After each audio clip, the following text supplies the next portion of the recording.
Synopsis of the Books of the Bible. Psalms. By JND Darby.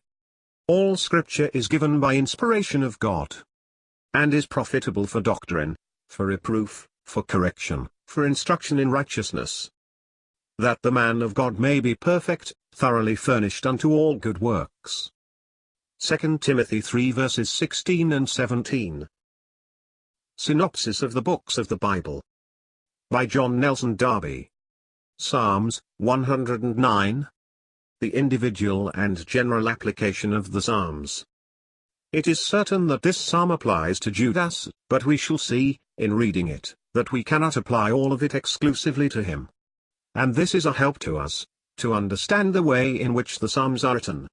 There is the general condition of the saints in the latter day, and that even in a way which cannot apply to Christ personally at all, as Psalm 118 verses 10 and 11, passages of general application to the righteous, and others which may be, and some with prophetical purpose and exactitude, applied to Christ, and the circumstances in which he was.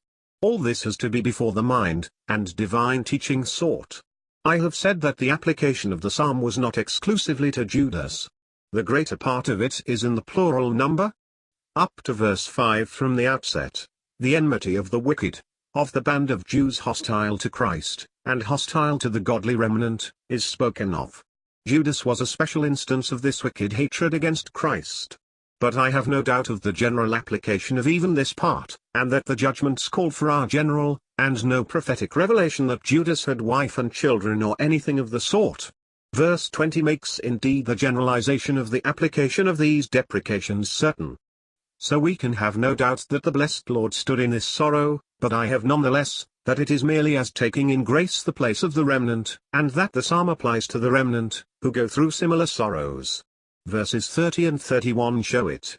Still, it is most certain Christ entered fully into it, and this is of the deepest interest to us. Nay, that his being in it gave it its true character,